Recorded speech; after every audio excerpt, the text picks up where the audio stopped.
दोस्तों लाया हूँ एक और मज़ेदार और प्रेरणादायक कहानी।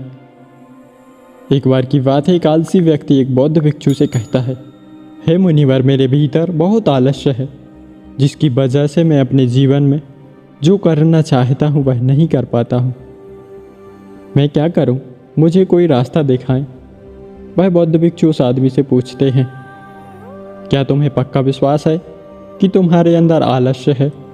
वह व्यक्ति कहता है, जी मुनिवर, केवल मैं ही नहीं, मेरे गांव के पूरे लोग, औरतों और मेरे परिवार के सभी लोग मुझसे यही कहते हैं कि मैं बहुत ज़्यादा आलसी हूँ।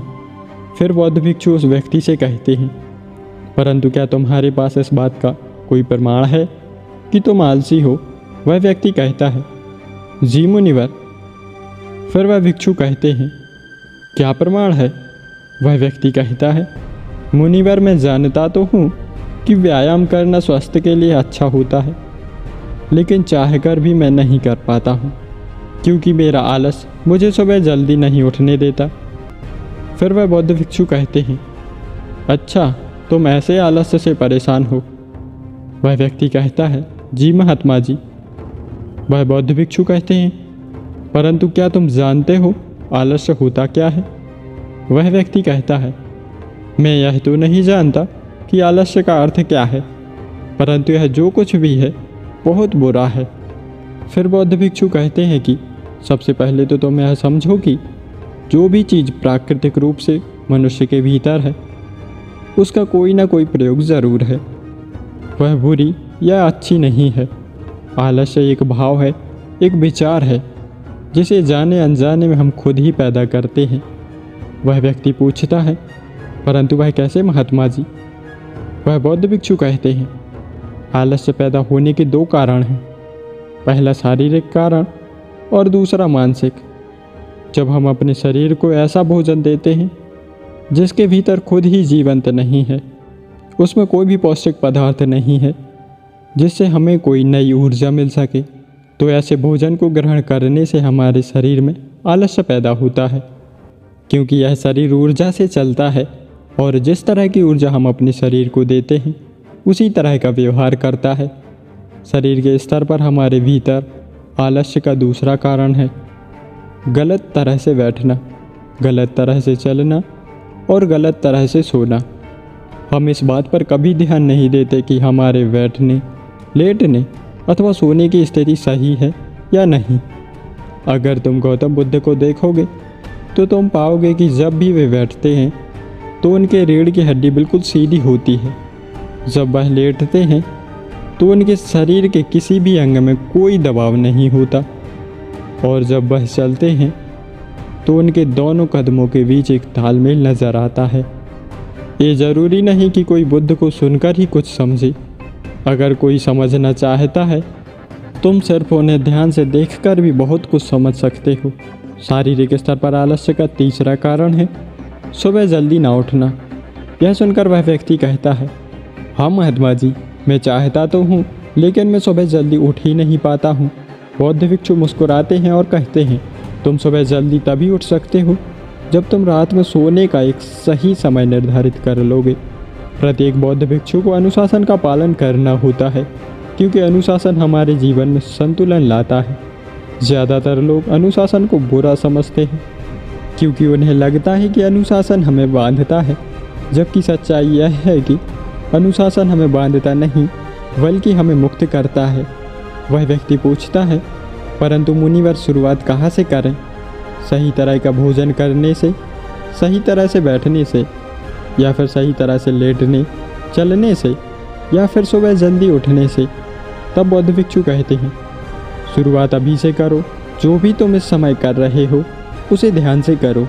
पहले तो मन के स्तर पर आलस्य को समझो। वैसे ज़्यादातर स्थितियों में मन ही शरीर के आलस्य को पैदा करता है। मानसिक आलस्य का पहला कारण है हमारे पुराने गलत विचार। हमें लगता है कि हम पिछली बार भी नहीं कर पाए थे, इसलिए इस बार भी हमसे नहीं हो पाएगा। हमें हमेशा इस बात को देखना चाहिए कि इस बार और पिछली बार में बहुत अंतर है। अब हम मानसिक तौर पर वह नहीं हैं जो पहले थे। अब सब कुछ बदल गया है। जब हम अपने आप को काबिल नहीं समझते, तब आलस्य हम पर हावी हो जाता है। इसका दूसरा कारण है छोटी सोच वाले और आलसी लोगों के साथ रहना। कभी कभी ऐसा होता है, आलस हमारे अंदर नहीं होता, परंतु दूसरे लोगों से वह हमारे अंदर आ जाता है। ऐसा इसलिए होता है क्योंकि हम आलसी लोगों की संगति करते हैं। वह व्यक्ति कहता है, जी मुनिवर, यही एकदम सत्य है, यह बात तो मैंने भी अनुभव की है। फिर बौद्ध भिक्षु कहते हैं, तीसरा कारण है मन का स्पष्ट ना होना। मान लो तुम एक जंगल में खो गए हो और शाम होने वाली है, तुम्हें यह नहीं पता कि तुम्हारा घर किस दिशा में है। तो क्या ऐसी दशा में तुम आलसी होकर वन में लेट जाओगे या फिर अपने घर की तलाश में निकल पड़ोगे? वह व्यक्ति कहता है, मैं घर की तलाश में निकल पड़ूंगा।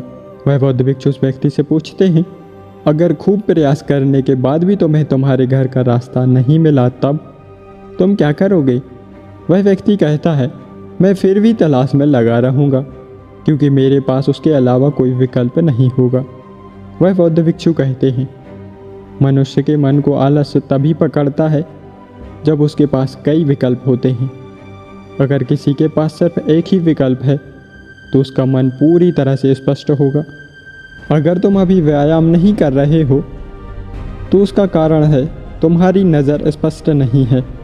तुम अभी भविष्य में होने वाले रोगों को नहीं देख पा रहे हो। वह बौद्ध भिक्षु कहते हैं, आलस्य का चौथा बड़ा कारण है किसी काम को करने की कोई बड़ी वजह न होना। मान लो तुम एक रास्ते से कहीं जा रहे हो और बहुत देर तक चलते चलते बहुत थक गए हो। अब तुम्हारा और ज़्यादा चलने का मन नहीं कर रहा, तुम्हें आलस्य आ रहा है।